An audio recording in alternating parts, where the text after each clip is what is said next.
कंचन राज मां परतना recording studio Sheikhpura. अच्छा दूध ना हो वो हक चार गे, दूध ना हो वो हक चार गे, अच्छा दूध ना हो वो हक चार गे, मारबो झटा कट्टा खोई मिया चार गे।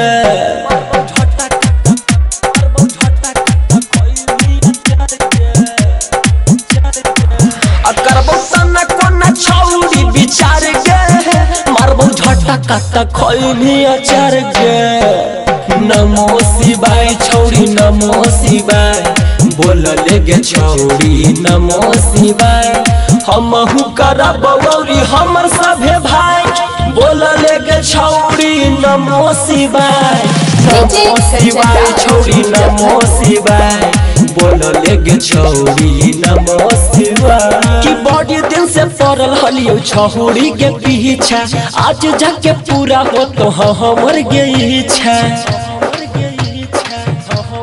हो बड़ी दिन से पड़ल हलियो छौरी के पीछा, आज जाके पूरा हो तो हमर गे इच्छा। चाहे हो जैतो पूरा प्रचार गे,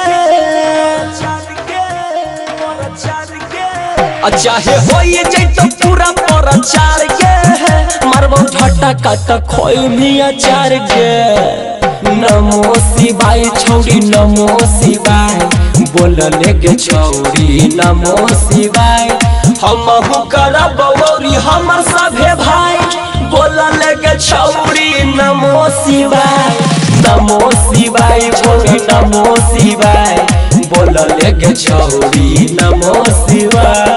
करम ही जे माना छौरी हम नहीं मानबो, आज बोल जबड़ी ऊपर तोरा फानबो। हाँ करम ही जे माना छौरी हम नहीं मानबो, आज बोल जबड़ी ऊपर तोरा फानबो। सौरभ सुगम तोरा लागत भतार गे,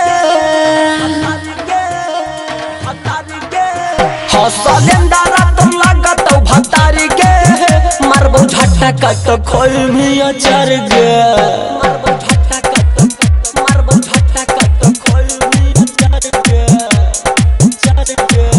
करबो तना कोना छौरी विचार गे, मारबो झटा काट खोई मिया चार गे।